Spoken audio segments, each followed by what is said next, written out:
దేవుని కృపను బట్టి దైవ లేఖనములో నుండి కొన్ని విషయాలు మనము తేటగా ఆలోచన చేద్దాం. ఈరోజు యోబు గ్రంథం 3వ అధ్యాయం. యోబు గ్రంథం 3వ అధ్యాయం మొదటి నుండి 10 వచనాలు మనం చదువుకోవాలి. आमने आज पवित्र बाइबल रु विशेष भाव में आईब पुस्तक 3 पर्व 1 ରୁ 10 पर्यंत आमने पढ़ू.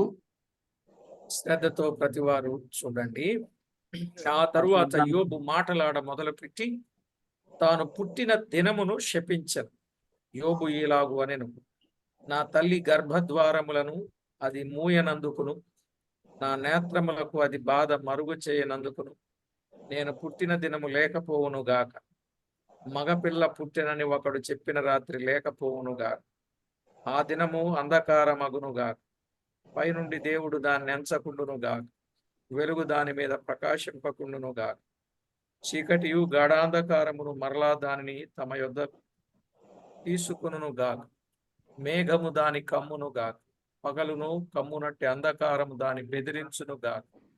అంధకారము ఆ రాత్రిని పట్టుకొనుగాక. సంవత్సరపు దినములలో ఒకదానిని నేనొక దాననని అది హర్షింపకుండునుగాక. మాసముల సంఖ్యలో అది చేరకుండునుగాక. ఆ రాత్రి ఎవడును జననము కాకపోవునుగాక. దానిలో ఏ ఉత్సాహ ధ్వని పుట్టకుండునుగాక.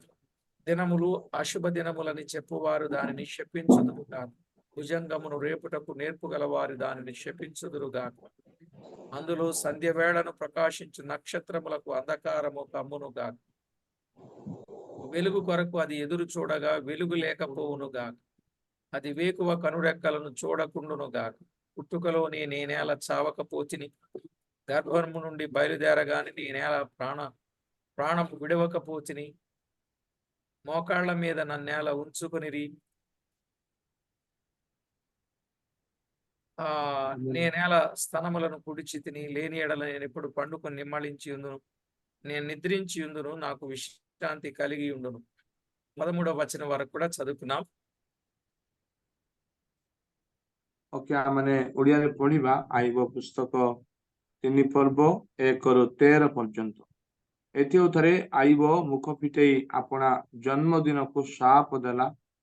पुणी आईब उत्तर करी कहिला, जो दिन मु जात हेली पुत्र संतान गर्भस्थ हेला बोली जो रात्रि कहिला ता लुप्त हो, से दिन अंधकारमय हेउ. परमेश्वर ऊर्ध्वर तैर तत्व न करंतु, केवल तही उपरे दीप्ति प्रकाश न पाऊ. अंधकार मृत्यु छाया ताकू आपणार बोली दाबी करंतु. मेघ तही उपरे अवस्थान करू. दिवस अंधकारकारी समस्ते ताहार त्रास जन्मंतु. निबिड़ अंधकार से रात्रि के आक्रमण करू. ता वर्षर दिवस श्रेणी मध्य आनंद न करू. ता मास संख्या मध्य न आसू. देख से रात्रि बंध्या हो, तही मध्य कौन आनंदर स्वर प्रवेश न करू. जो माने दिवस को साप दियंती, जो माने लिबियाथन को जगैवा को निपुण से माने ताहाको साप दियंतु. ताहले संध्याकालीन नक्षत्रगण अंधकारमय हो, से दीप्तिर अपेक्षा करू. मात्र किछि न पाऊ. केवल से अरुणर नेत्र पलक दर्शन न करू. कारण से मो मातृगर्भर कबाट रुद्ध कला नाही. केवल दुखर मोर दृष्टि को गुप्त कला नाही. मु काहींकि गर्भरु मली नाही, उदरु पड़िबा मात्र काहींकि मो प्राण त्याग कली नाही.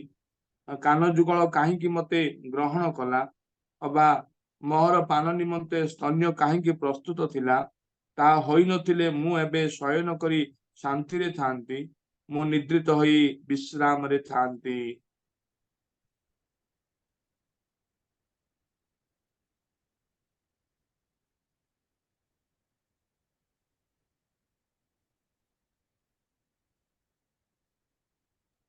చదవబడిన లేఖనం కొరకై ప్రార్థన చేసి వాక్యాన్ని ధ్యానించాలి.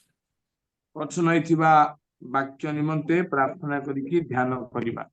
జీవాధిపతి అయిన మా దేవా, కరుణా సంపన్నుడా, అద్వితీయ సత్యదేవుడా, మీ గణనామానికి వేలాది వందనాలు, కోటాను కోట్లు స్తుతులు, స్తోత్రాలు, వందనాలు చెల్లిస్తూ ఉన్నాం. जीवंत परमेश्वर, करुणामय प्रभु, अद्वितीय परमेश्वर, ଆମେ ତୁମକୁ ଧନ୍ୟବାଦ ଦଉଛୁ, କୋଟି କୋଟି స్తుతిବାଦ ପ୍ରଶଂସା ଅର୍ପଣ କରୁଅଛୁ। చదువుబడిన లేఖన భాగమును దీవించి మా అందరికి తేటగా వాక్యములో ఉన్న వాస్తవాన్ని బయలుపరచి మహిమ పొందుతారని కోరుచు ପଠନ ହେଇଥିବା ବାକ୍ୟକୁ ତୁମେ ଆଶୀର୍ବାଦ କରି ତୁମେ ଆମମାନଙ୍କୁ ସରଳ ଭାବରେ ବୁଝେଇ ତୁମେ ଗୌରବ ପ୍ରଶଂସା ପାଇବ ବୋଲି ବାଞ୍ଛା କରୁ କରୁ। యేసు క్రీస్తు నామమున వేడుచున్నాము తండ్రి, ପ୍ରଭୁ ଯୀଶୁ ଖ୍ରୀଷ୍ଟଙ୍କ ନାମରେ ପ୍ରାର୍ଥନା କରୁଅଛୁ ପିତା, ఆమేన్. ଆମେନ୍। ప్రభునందు ప్రియులారా, మనం చదువుకున్న దైవ లేఖనంలో కొన్ని విషయాలు జాగ్రత్తగా మనము ఆలోచన చేసినప్పుడు ఈ యోబు గ్రంథం 3వ అధ్యాయం అంతట్లో యోబుకు చనిపోవాలని ఆశ వచ్చినట్లు మనకు అర్థమవుతుంది. ପ୍ରଭୁରେ ପ୍ରିୟ ମାନେ, ଯେତେବେଳେ ଆମେ ଆଇବ ପୁସ୍ତକ ଏଇ ପର୍ବରେ ଆମେ ପଢୁ, ସେତେବେଳେ ଆମେ ଜାଣୁ ଯେ ଆଇବ ଆଉ ସେ ମରିବା ପାଇଁ ଇଚ୍ଛା କରୁଅଛନ୍ତି। అందువల్ల 1 నుంచి 10 వచనాలలో జన్మదినాన్ని శపించినట్లుగా చూస్తున్నాం. ତେଣୁ 1 ପଦରୁ 10 ପଦ ମଧ୍ୟରେ ସେ ଆପଣଙ୍କ ଜନ୍ମଦିନକୁ ଶାପ ଦଉଅଛନ୍ତି। 11 నుండి 19 వచనాలలో నేను పుట్టినప్పుడే మరణించితే బాగుండును అనే సందేశం అక్కడ మనకు కనబడుతుంది. ଆଉ ସେ 11 ରୁ 19 ମଧ୍ୟରେ ଦେଖୁଛୁ, ମୁଁ ଜନ୍ମ ହେବା ସମୟରେ ହିଁ ମୃତ୍ୟୁବରଣ କରିଥିଲେ ଭଲ ଥାନ୍ତା, ଏହା ଦେଖୁଛୁ। 20 నుండి 26 వచనాలలో ఇంత బాధలో ఉన్న నాకు జీవించడం ఎందుకు అని నిరాశపడినట్లుగా చూస్తాం. 20 ରୁ 26 ମଧ୍ୟରେ ସେ ଏମିତି କହୁଅଛନ୍ତି, ମୁଁ ଏତେ ଦୁଃଖରେ ରହିବା କାରଣ କଣ କହିକି ସେ ନିରାଶ ହେଉଅଛନ୍ତି। యోబు ఇప్పుడు మనము చదువుకున్నట్లు ఆయన సంభాషణ ఆరంభించిన సందర్భం గమనిస్తున్నాం. ଆଉ ଆଇବ ଆଉ ଯେତେବେଳେ ଏଇ ପଦ ପଢିଲୁ, ତାଙ୍କର ଯୋଉ କଥାବାର୍ତ୍ତାକୁ ଆମେ ଦେଖିପାରୁଛୁ। చాలా కాలంగా అతడు ఎడతెగని వేదనను అనుభవిస్తూ తన బాధలను గురించి తలపోస్తూ ఉన్నాడు. ଅନେକ କାଳରୁ ସେ ଦୁଃଖ ଅନୁଭବ କରୁ କରୁ ସେଇ ସମସ୍ତ ଦୁଃଖକୁ ସେ ସ୍ମରଣ କରିକି କହୁଅଛନ୍ତି, దేవుడు నన్ను ఎందుకు ఇలా చేశాడు? నేను చేసిన చెడుగు ఏమిటి? ପ୍ରଭୁ ମତେ କାହିଁକି ଏମିତି କଲେ? ମୁଁ କଣ ମନ୍ଦ କଲି? ఇంత పరిస్థితిని అనుభవిస్తూ ఉండగా నాకింకా మిగిలింది ఏమిటి? ଏତେ ଦୁଃଖ ପାଉ ପାଉ ମତେ ଆଉ କଣ ବଳିଲା? బ్రతకడం కంటే మరణమే మేలు కదా. ବଞ୍ଚିବା ଅପେକ୍ଷା ମୃତ୍ୟୁ ହିଁ ଭଲ ନା? అసలు పుట్టకుండానే ఉంటే అంతకంటే మంచిది కదా. ଜନ୍ମ ନ ହେଇଥିଲେ ଆଉ ଅଧିକ ଭଲ ହେଇଥାନ୍ତା। ఇలాంటి ప్రశ్నలు అతని మనసులో వేధిస్తూ వస్తున్నాయి. ଆଉ ଏଇ ପ୍ରକାର ପ୍ରଶ୍ନ ତା ମନକୁ ବାଧା ଦେଇକି ଆସୁଅଛି। అలాంటి సందర్భంలో అతని ఆత్మను అవి కృంగదీస్తూ వస్తున్నాయి. ଆଉ ଏଇ ପ୍ରକାର ଅବସ୍ଥାରେ ତାଙ୍କର ଆତ୍ମାକୁ ପୁରା ବିଚଳିତ କରୁଅଛି। అసలు ఏం జరిగిందో ఏమీ అంతు పట్టలేని స్థితిలో ఉన్నట్లుగా చూస్తున్నాం. ଆଉ କଣ ହୋଇଅଛି ଯାହାକୁ ଆମେ ବର୍ଣ୍ଣନା କରିପାରିବାନି, ଅସୀମ ଅବସ୍ଥା ଆମେ ଦେଖୁଛୁ। తన సమస్యల్లో దేనికి జవాబు లేదు. ଆଉ ତାଙ୍କ ସମସ୍ୟାରେ କୌଣସି ଉତ୍ତର ବି ନାହିଁ। పరలోకములో అతని గురించి సైతాను దేవుడు మాట్లాడుకున్న మాటలు అతనికి తెలియదు. ସ୍ୱର୍ଗରେ ଶୈତାନ ପରମେଶ୍ୱରଙ୍କର କଥା ଯାହା ଲାଗିଲେ ତାହା ଜାଣନ୍ତି ନାହିଁ ତାଙ୍କେ। అతని స్నేహితులు అతనికి ఏమీ ఆదరణ కలిగించలేదు. ଆଉ ତାଙ୍କର ଯୋଉ ମିତ୍ର ଗଣ ଆଉ ତାକୁ କୌଣସି ସାନ୍ତ୍ୱନା ବି ସେମାନେ ଦେଇପାରିଲେ ନାହିଁ। దేవుడు మౌనం వహించాడు. ଆଉ ପରମେଶ୍ୱର ମୌନ ହେଇକି ରହିଲେ।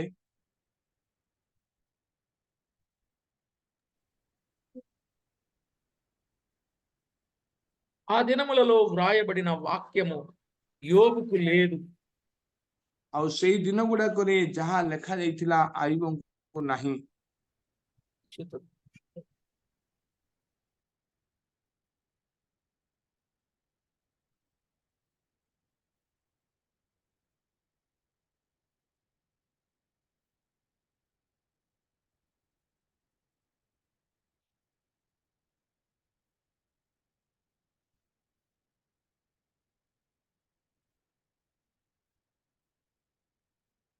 సారీ, యోబు తర్వాతనే బైబిల్ వ్రాతలు ప్రారంభమైనట్లుగా చూస్తున్నాం.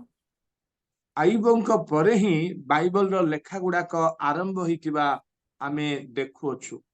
బైబిల్ అంతటిలో మొదట వ్రాయబడిన గ్రంథం యోబు గ్రంథమే. ଆଉ ବାଇବଲ ପୁସ୍ତକରେ ସମସ୍ତ ପୁସ୍ତକ ମଧ୍ୟରେ ଲେଖା ହେଇଥିବା ପ୍ରଥମ ପୁସ୍ତକ ଆଇବ ପୁସ୍ତକ। ఆది కాండములోని సంగతులు యోబు కాలమునకు చాలా ముందు ଆଉ ଆଦି ପୁସ୍ତକର సంగతులే గాని వ్రాయడం మాత్రం యోబు గ్రంథం తర్వాతనే. ଆଉ ଆଦି ପୁସ୍ତକକୁ ଦେଖିଲେ ଅନେକ ବିଷୟ ଆଇବ ପୁସ୍ତକ ଦେଖାଯାଏ, କିନ୍ତୁ ଆଦି ପୁସ୍ତକ ପୂର୍ବରୁ ହିଁ ଆଇବ ପୁସ୍ତକ ଲେଖାଯାଇଛି। కీర్తన 119:50, ଗୀତ ସଂହିତା 119:50, అలాగే 92వ చరణం, ପୁଣି 92 ପଦ, 143వ చరణం. ଆଉ 143 ଆଉ చరణ ମଧ୍ୟ। ఇలాగూ ఎన్నో వాక్యాలు ఇప్పుడు మనలను ఆదరించడానికి, ధైర్యపరచడానికి ఉన్నాయి గాని ఆ రోజు ఆయనకు అవి లేవు. এই ପ୍ରକାର ଅନେକ ବାକ୍ୟ ଆମମାନଙ୍କୁ ସାହସ ଦେବା ପାଇଁ, ପୁଣି ଧୈର୍ଯ୍ୟ ଦେବା ପାଇଁ ଅଛି, କିନ୍ତୁ ସେଇ ଦିନ ଗୁଡାକରେ ଆଇବଙ୍କୁ ନଥିଲା।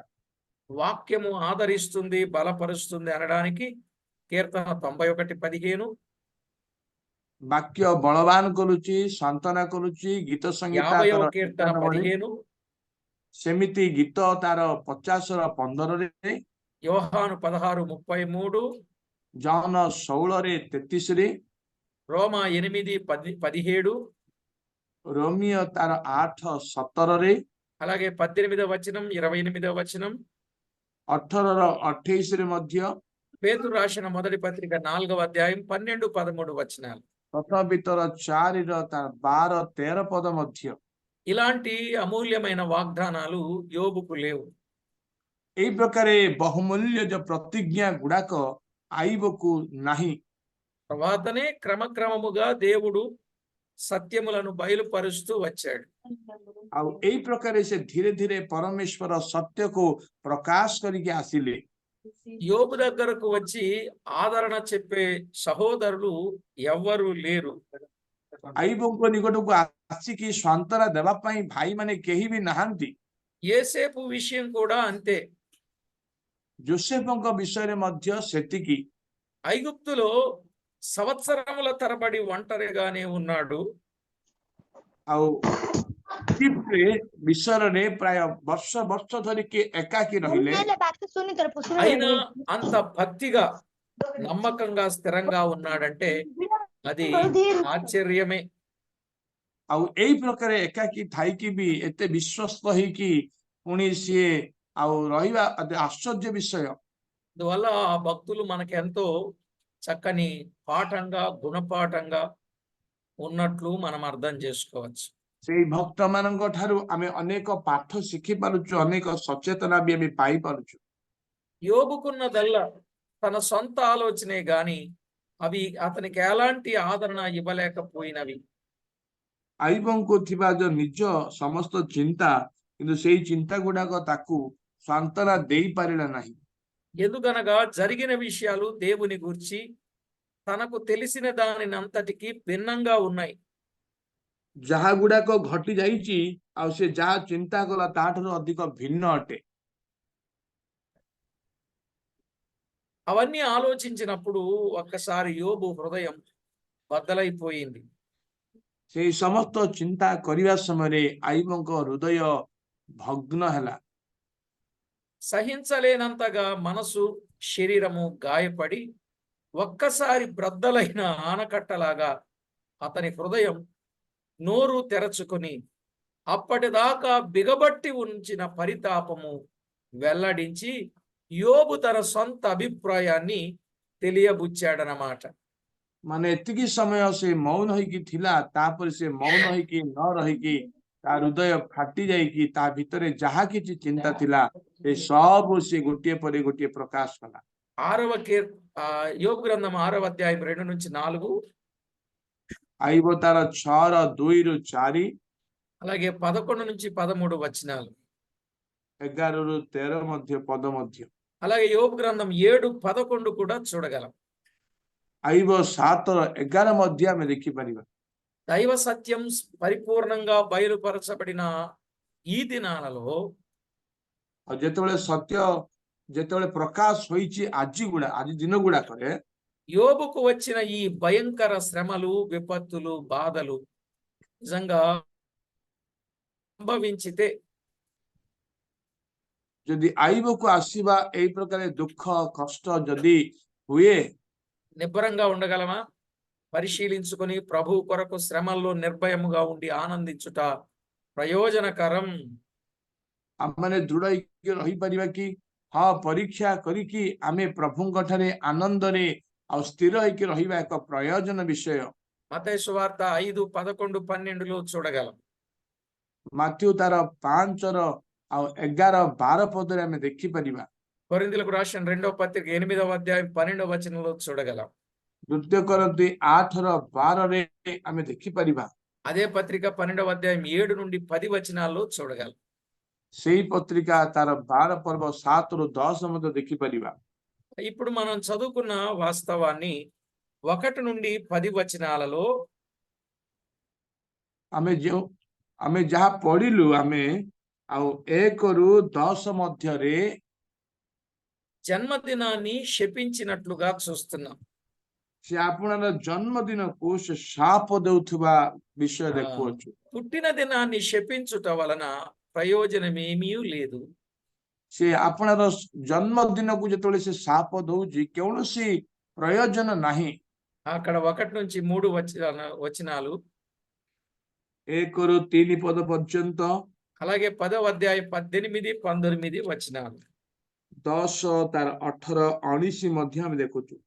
ఇర్మియా గ్రంథం 20వ అధ్యాయం 14 నుండి 18 వచనాలు, జెరెమియా 20, 14ରୁ ଆଉ 18 పర్যନ୍ତ। యోబు గ్రంథంలో అన్నాడు, నేను పుట్టిన దినం అంధకారమగును గాక. 4 నుండి 6 వచనాల్లో నేను పుట్టిన దినం అంధకారమగును గాక అన్నాడు. 4ରୁ 6 ମଧ୍ୟ ଦେଖିବୁ ଯେ ମୁଁ ଯେ ଜନ୍ମ ହେବା ଦିନ ସେ ଅନ୍ଧକାରମୟ ହେଉ। సంవత్సరంలో గాని, మాసంలో గాని, సంఖ్యలో గాని అది చేరకుండును గాక అన్నాడు. ଆଉ ସେ କହୁଅଛନ୍ତି ଆଉ ମାସ କିମ୍ବା ବର୍ଷ କିମ୍ବା ଦିନରେ ତା ସଂଯୁକ୍ତ ନ ହଉ। అతడు ఎంత చెప్పినా ఆ దినం సంవత్సరంలో చేర్చబడే ఉంది. ସେ ଯେତିକି ଯାହା କହିଲେ ବି ସେ ବର୍ଷରେ ସେ ଆସୁଛି, అది తీసివేయలేం. ତା ଆମେ ବାହାର କରିପାରିବାନି। ఆ దినములో ఉత్సాహ దినము పుట్టకుండుగాక అన్నాడు 7లో. ଆଉ 7 ପଦରେ ସେ କହୁଅଛନ୍ତି ଆଉ ସେଇ ମଧ୍ୟରେ ସେ ଆନନ୍ଦର ସ୍ୱର ପ୍ରବେଶ ନ କରୁ। ఆ దినము శపించమని ఇతరులను కోరుతున్నాడు 8లో. ଆଉ 8 ପଦରେ ସେଇ ଦିନକୁ ଶାପ ଦିଅନ୍ତୁ କହିକି ଅନ୍ୟମାନଙ୍କୁ ସିଏ ଆଉ ବିନତି କରୁଅଛନ୍ତି। అలాగే 41 కూడా మనము చూడొచ్చు. ଆଉ 41ର ତାର 1 ପଦ ମଧ୍ୟ ଆମେ ଦେଖିପାରିବା।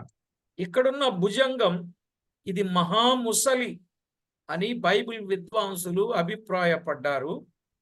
ଆଉ ଏଠାରେ ଥିବା ବହୁତ ବଡ ବା ଲିବିୟଥନ ଏକ ମହାନ ବିଷୟ ବୋଲିକି ବାଇବେଲ ପଣ୍ଡିତ ମାନେ କହୁଛନ୍ତି। కీర్తన 74, 14, ଆଉ ଗୀତ ସଂହିତା ତାର 34ର 14 ପଦ, 104, 104ର ତାର 26 యెషయా ପଦ, 57:1. ଜିସାୟ ତାର 57ର 1 ପଦ। ఆ రాత్రి నక్షత్రములు ప్రకాశింపకుండునుగాక అన్నాడు యోబు 9:10 మన అధ్యాయంలో. 9, 10 పదରେ ଆଉ ସେ ସନ୍ଧ୍ୟାକାଳୀନ ନକ୍ଷତ୍ର ଗଣ ଅନ୍ଧକାରମୟ ହଉ। అసలు తాను పుట్టకుండా ఉంటే బాగుండును అన్నాడు. ସେ କହିଲେ ମୋର ଜନ୍ମ ହୋଇନଥାନ୍ତା ଭଲ ହେଲା। తర్వాత కొంతసేపటికి తనను పుట్టించినది దేవుడేనని ఒప్పుకున్నాడు. ତାପରେ କିଛି ସମୟ ପରେ ତାକୁ ଯିଏ ଜନ୍ମ ଦେଇଛନ୍ତି ସେ ଜାଣିପାରିଲା ପରମେଶ୍ୱର ହିଁ ଏହାର କାରଣ। 10వ అధ్యాయం 9వ వచనం చదువుకుంటే 10ର ଯେତେବେଳେ ଆମେ 9 ପଦ ପଢିବା, 9, 10, జిగట మన్నుగానున్న నన్ను నీవు నిర్మించితివి, ఆ సంగతి జ్ఞాపకము చేసుకొనుము, నీవు నన్ను మరలా మన్నుగా చేయుదువా అన్నాడు. ଆମେ ପଢୁଛୁ 9 ପଦରେ 10ର 9 ମୁଁ ବିନୟ କରୁଅଛି ସ୍ମରଣ କର ତୁମେ ମତେ ମୃତ୍ତିକା ତୁଲ୍ୟ ଗଡ଼ିଅଛ ତୁମେ କଣ ମତେ ପୁନର୍ବାର ଧୂଳି କରିବ? తనకు అర్థమైంది, నేను జిగటమన్నును, ఆయన కుమ్మరి నిర్మాణకుడు. మన్ను కుమ్మరిని ప్రశ్నించుద్దా? అలా ప్రశ్నించదు కదా అని తనకు అర్థమైంది. ଆଉ ଆଇବ ବୁଝିପାରିଲେ ଯେ ମୁଁ ଜଣେ ମୂର୍ତ୍ତିକା, ମତେ ଯିଏ ସୃଷ୍ଟି କଲେ ସେ ହଉଛି କୁମ୍ଭାର, ଆଉ ମୁଁ କଣ ଗୋଟେ ମାଟି କଣ କୁମ୍ଭାରକୁ ପଚାରି ପାରିବି କି? కుమ్మరి తన చేతిలో ఉన్న మంటిని తనకిష్టమైనట్టుగా మలుస్తాడు. అందుకు మౌనంగా ఉండాలనే విషయం ఆయనకు అర్థమైంది. କୁମ୍ଭାର ନିଜ ଇଚ୍ଛା ଅନୁସାରେ ସେ ମାଟିକୁ ଆଉ ସେ ତିଆରି କରିପାରିବ ବିଭିନ୍ନ ପ୍ରକାର ପାତ୍ରରେ, ତେଣୁ అసలు ସେଇ ମାଟି ଚୁପଚାପ ରହିବାକୁ గర్భములో ପଡିବ। గర్భములో రూపించిన వాడు, ଆଉ ଯିଏକି పుట్టించినవాడు ఆయనే అని 31 యోబు గ్రంథం 15లో ఒప్పుకున్నాడు. ଆଉ ଆମେ ଦେଖୁଛୁ ଗର୍ଭରୁ ସେ ହିଁ ମତେ ରଚନା କଲେ ଜାତ କଲେ କହିକି ତାର 31 ଅଧ୍ୟାୟରେ ସେ ଆମେ ଦେଖୁଅଛୁ। గర్భమున నన్ను పుట్టించిన వాడు వారిని కూడా పుట్టింపలేదా? గర్భములో మమ్ము రూపించిన వాడు ఒక్కడే గదా అన్నాడు. ଆଉ ଯିଏ ମତେ ଗର୍ଭରୁ ଜାତ କଲା ସେ କଣ ଅନ୍ୟ ମାନଙ୍କୁ ଜାତ କରିନି କି? ସେ ହିଁ ଜାତ କଲେ କହୁଛନ୍ତି। నిజంగా యోబు నిరాశ నిస్పృహలలో ఇలాంటి మాట మాట్లాడాడు. మనం కూడా నిరాశ నిస్పృహలలో చాలా మందిని దేవుణ్ణి విసర్జనగానే మాట్లాడినట్లుగా ఉంటాం. అయితే ఆ మధ్య యోబు అలంకారిక భాషలో కవి రూపంలో మాట్లాడాడు. ନିରାଶ ସମୟରେ ଏଇ ପ୍ରକାର ଆଇବ କଥା ଲାଗିଲେ ଆମେ ମଧ୍ୟ ଅନେକ ସମୟରେ ନିରାଶ ସମୟରେ କଥା ଲାଗୁ, କିନ୍ତୁ ଆଇବ ତାଙ୍କର ସମସ୍ତ ଭାଷା ଗୁଡା ଅଳଙ୍କାର ଭାଷା ଏକ କାବ୍ୟ ଭାବରେ ଲେଖିଲେ।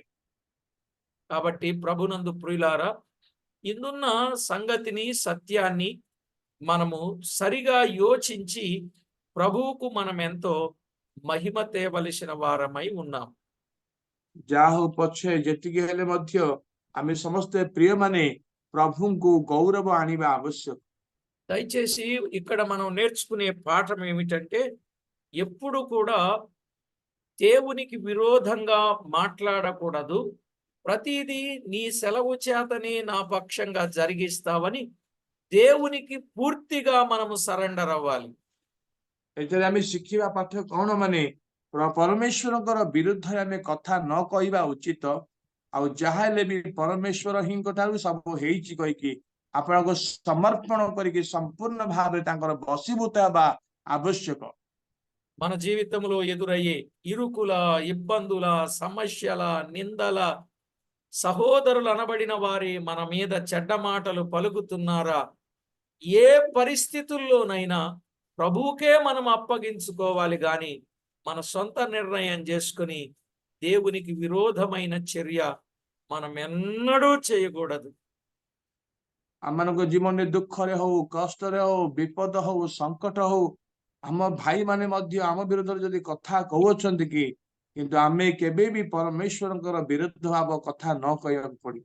అయితే దేవుడు మన విషయములో ఒక గొప్ప ప్రణాళికతో ఆయన మనలను పుట్టించాడు అనే సత్యాన్ని మనం బహు జాగ్రత్తగా గుర్తించి ప్రభువుకి ఎంతో మహిమ, ఘనత, ప్రభావములను మనము ఆరోపించాలి. କିନ୍ତୁ ଆମେ ଏତିକି ଜାଣିବା ଆବଶ୍ୟକ ଯେ ପରମେଶ୍ୱର ହିଁ ମତେ ଗଢି ଅଛନ୍ତି, ପରମେଶ୍ୱର ହିଁ ମତେ ଆଉ ସୃଷ୍ଟି କରିଅଛନ୍ତି, ଏହା ଜାଣି ତାଙ୍କୁ ଆମେ ସମ୍ପୂର୍ଣ୍ଣ ମହିମା ଗୌରବ ଅର୍ପଣ କରୁ। యోబు నోటితోనైనా పాపం చేయలేదంటే అర్థం ఆ నిరాశ నిస్పృహలో ఆయన కృంగిపోలేదు గాని అలంకారిక భాషలో ఆయన కవి రూపంగా ఆయన మాట్లాడాడు. మనము జాగ్రత్త పడాలనే పాఠాన్ని నేర్పడం కొరకని మనం అర్థం చేసుకోవాలి. ଏଇ ସବୁରେ ଆଇବ ଆପଣ ଅସ୍ତରେ ପାପ କଲ ନାହିଁ, କିନ୍ତୁ ସେ ଅଳଙ୍କ ଭାଷାରେ ଅନେକ ବିଷୟ ସେ କାବ୍ୟ ଭାବରେ ଲେଖିକି ଏଇ ସବୁ ଆମମାନେ ସାବଧାନ ହେବା ପାଇଁ ଲେଖାଯାଇଛି। కనుక ప్రతి ఒక్కరూ ఏ పరిస్థితుల గుండా ప్రయాణం చేసినా ప్రభువు మీద మనం ఆనుకుంటే ప్రభువు మనలను పూర్ణ శాంతి గల వారినిగా కాపాడతాడు. యెషయా గ్రంథం 26:3 ప్రకారం. ଯେତେବେଳେ ଆମେ ସମ୍ପୂର୍ଣ୍ଣ ଭାବରେ ତାଙ୍କ ଉପରେ ଆଉଜି ପଡିବା, ନିର୍ଭର କରିବା, ସେ ଆମମାନଙ୍କୁ ସମ୍ପୂର୍ଣ୍ଣ ଭାବରେ ଶାନ୍ତି ଆଉ ଦେବେ, ସ୍ଥିର କରିବେ। ଜିସାୟ ତାର 26:3 ପଦରେ ଲେଖାଯାଇଛି। మనం అనుకుంటాం బ్రదర్ కష్టం వచ్చినప్పుడు దేవుడే చూసుకుంటాడు, దేవుడే ఆదరిస్తాడు అంటాం, కానీ తన వరకు వస్తే తెలుసుద్ది బ్రదర్ అనేవాళ్ళు కూడా ఉంటారు. ଆଉ ଅନେକ ସମୟରେ ଭାଇ କଷ୍ଟ ଆସିଲେ, ଦୁଃଖ ଆସିଲେ ପ୍ରଭୁ ଦେଖିବେ, କିନ୍ତୁ ଯେତେବେଳେ ନିଜକୁ ଆସେ ସେତେବେଳେ ଆମେ ଜାଣିପାରିବା। తనకైనా మనకైనా ఎవరికైనా ఎప్పుడొచ్చినా ఏ ఇబ్బంది ఎదురైనా మన పక్షంగా దేవుడున్నాడు, మన నిరీక్షణకు ఆధారమైన వాడున్నాడని మనము విశ్వాసముతో ముందుకు కొనసాగవలసిన వారం. ଆମମାନଙ୍କ ଜୀବନରେ ଦୁଃଖ ହଉ, କଷ୍ଟ ହଉ, ଆମେ ଭରସା କରିକି ତାଙ୍କ ଉପରେ ନିର୍ଭର କରିକି ଆଗକୁ ବଢିବା, ବିଶ୍ୱାସୀ ତୁଲ୍ୟ ହେବାକୁ ପଡିବ। మన ప్రభువుని మాదిరిగా పెట్టుకొని ఆయన విశ్వాసమునకు కర్త, దానిని కొనసాగించువాడని మనం ఎరిగి తన ఎదుట ఉంచబడిన ఆనందము కొరకై ఆయన అవమానమును నిర్లక్ష్యపెట్టి సిలువను సహించాడు అనే సత్యాన్ని మనము అర్థం చేసుకొని పాపముతో పోరాడుటలో రక్తము కారునంతగా పోరాడాలి. ଆମମାନଙ୍କର ପ୍ରଭୁଙ୍କୁ ଆମେ ଆଦର୍ଶ ଭାବେ ରଖିବା, ଯେ ଜଗତର ସବୁ ତୁଚ୍ଛ କରିକି ସେ କୃଷିୟ ମରଣ ପର୍ଯ୍ୟନ୍ତ ସେ ଆଗକୁ ବଢିଲେ, ସେ ମହିମାରେ ପ୍ରବେଶ କଲେ। ସେତିକି ନୁହେଁ, ଆମମାନେ ଆଉ ରକ୍ତ ଝରାଇବା ପର୍ଯ୍ୟନ୍ତ ଆମେ ପାପ ସହିତ ଯୁଦ୍ଧ କରିବାକୁ ପଡିବ। ఆయన ఎదుట ఉంచబడిన ఆనందము కొరకై అనే మాట నిజంగా దానిని బట్టి ఆయన ఎంత సిలువను సహించాడు, శ్రమలను సహించాడు. మనము కూడా ఈ లోకములో మనకి ఎప్పుడు ఏది ఎదురైనా సహించి, అవమానాల, నిందల, ఇబ్బందుల సహించి రేపు మనం పొందబోయే ఆనందము కొరకై ఎదురు చూడాలి. ଆମମାନଙ୍କ ଜୀବନରେ ଦୁଃଖ, କଷ୍ଟରେ, କ୍ଲେଶରେ, ବିଭିନ୍ନ ପ୍ରକାର ସମସ୍ୟାରେ ଆମକୁ ସହନର ଆବଶ୍ୟକ, ଧୈର୍ଯ୍ୟର ଆବଶ୍ୟକ। କାରଣ ପ୍ରଭୁ ମଧ୍ୟ ସେଇ ମହା ଆନନ୍ଦକୁ ଦେଖି ସବୁ ସେ ସହିଲେ, ଆମେ ମଧ୍ୟ ଧୈର୍ଯ୍ୟ ସହନ କରିକି ଯିବାକୁ ପଡିବ। భక్తుడు అదే మాట్లాడాడు. రేపు ప్రత్యక్షము కాబోయే మహిమ ఎదుట ఇప్పటి కాలపు శ్రమలు ఎన్నదగినవి కావు అన్నాడు. ଆଉ ଭକ୍ତ ଏଇ ପ୍ରକାର କହିଲେ ଯେ ଆସନ୍ତା ଗୌରବ ମହିମାରେ ବର୍ତ୍ତମାନର ଦୁଃଖ କିଛି ନାହିଁ। రోమా పత్రికలో ఆ మాట 8వ అధ్యాయం 18వ వచనంలో మనం చూడగలం. ରୋମୀ ତାର 8:18ରେ ଆମେ ଦେଖିପାରୁ। కాబట్టి ప్రభు పిల్లలమైన మనం ఎలాంటి శ్రమ ఎదురైనా ఇది మాకు చులకని శ్రమ, మేము బాహ్యమైన వాటిని చూడము, అదృశ్యమైన వాటిని నిదానించి చూచుచున్నాము అని పౌలు అనుభవాలలో మనం ముందుకు సాగాలి. ଯଦି ଆମମାନଙ୍କୁ ଦୁଃଖ ଆସେ, କ୍ଲେଶ ଆସେ, ଏହା ତୁଚ୍ଛ ଜ୍ଞାନ କରୁ, କିଛି ବି ନାହିଁ। ଆମେ ଦେଖିବା ଆଉ ଅଦୃଶ୍ୟ ବିଷୟ ପ୍ରତି ଆମେ ଦୃଷ୍ଟିପାତ କରିବା, ଦୃଶ୍ୟ ବିଷୟ ପ୍ରତି ଆମେ ଦେଖିବାନି। కొరింథీయులకు రాసిన 2వ పత్రిక 4వ అధ్యాయం 16 నుండి 18 వచనాల్లో ఆ మాటలు ఉన్నాయి. 2 కొరింథీ 4ର ତାର 16ରୁ 18 ମଧ୍ୟରେ ସେଇ పద ଅଛି। ఇక జీవించేది నేను కాదు, నా యందు క్రీస్తే జీవిస్తున్నాడు, క్రీస్తు ఎలా శ్రమ పడ్డాడు నేను కూడా అలాగే పడతానని ఓ గొప్ప అనుభవానికి మనము రావాలి. ମୁଁ ନୁହେଁ, ଖ୍ରୀଷ୍ଟ ହିଁ ମୋ ଠାରେ ଜୀବନ ଯାପନ କରୁଅଛନ୍ତି, ମୁଁ ଖ୍ରୀଷ୍ଟଙ୍କ ନିମନ୍ତେ ଜୀବନ କରିବି, ଏଇ ପ୍ରକାର ନିଷ୍ପତ୍ତି ନେବାକୁ ପଡିବ। గలతీ పత్రిక 2వ అధ్యాయం 20వ వచనంలో చెప్పాడు, గలాతీ ତାର 2ର 20 ପଦ ଲେଖାଯାଇଛି। నేను బ్రతికినా చనిపోయినా ప్రభువు కోసమే, నా ప్రభు చిత్తము లేకుండా ఎప్పుడు ఏది జరగదని మనము విశ్వాసముతో ముందుకు సాగాలి.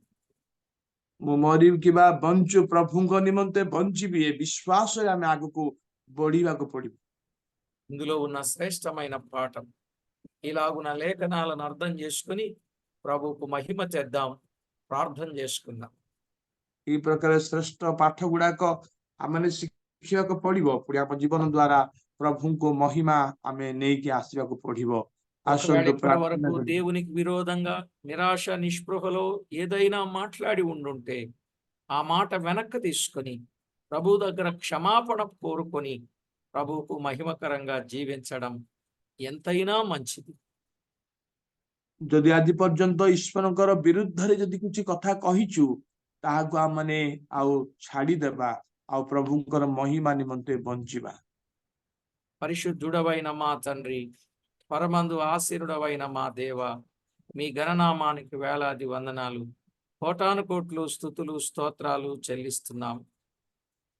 ପବିତ୍ର ପିତା, ସ୍ୱର୍ଗବାସୀ ପିତା, ତୁମରି ଗୌରବମୟ ନାମରେ ଆମେ ସ୍ତୁତିବାଦ ପ୍ରଶଂସା କୋଟି କୋଟି ଧନ୍ୟବାଦ ଗୌରବ ଅର୍ପଣ କରୁଛୁ। మమ్మల్ని ఎంతో ఎక్కువగా ప్రేమించిన మా ప్రభువ, మీ కృపతో జ్ఞాపకం చేసుకొని దినదినము అనుదినము విడువక మా ఎడల కృప చూపించుచు మేలు చేస్తూ ఉన్నందుల కొరకై స్తోత్రములు. ତୁମେ ଆମମାନଙ୍କୁ ଅଧିକ ପ୍ରେମ କରୁଥିବା ହେ ପ୍ରଭୁ, ଆମମାନଙ୍କୁ କେବେ ପରିତ୍ୟାଗ କରିନାହ, ଏଥିପାଇଁ ପ୍ରଭୁ ଆମେ ତୁମରି ସ୍ତୁତିବାଦ ପ୍ରଶଂସା ଗୌରବ କରୁଛୁ। ప్రతి విషయంలో మీకు మేము మహిమ తేవటానికి మమ్మను మీరు జ్ఞాపకం చేసుకుని చేసిన ఉపకార మహోపకారాలు అన్నింటిని బట్టి మిమ్మల్ని స్తుతించుచు ତୁମେ ଆମମାନଙ୍କୁ ଅନେକ ଉପକାର କରିଅଛ, ଏଥିପାଇଁ ସମସ୍ତ ବିଷୟରେ ତୁମେ ଦେଇଥିବା ମଙ୍ଗଳ ପାଇଁ ଆମେ ଧନ୍ୟବାଦ ପ୍ରଶଂସା କରୁଛୁ।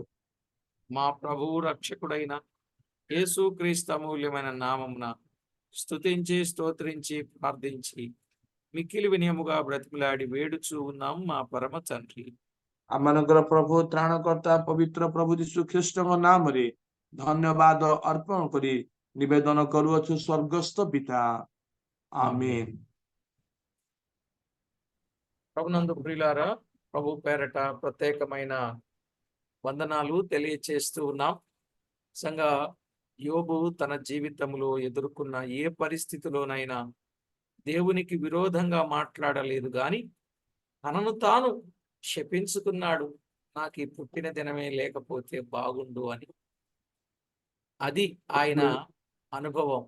మనమైతే ఇతరులను వారు ఇబ్బంది పెట్టారు, వీరు ఇబ్బంది పెట్టారు, వీరు అలా చేశారు, ఇలా చేశారని మనం మాట్లాడతాం. అలా మనం ఎప్పుడు మాట్లాడకూడదు, జాగ్రత్త పడాలి.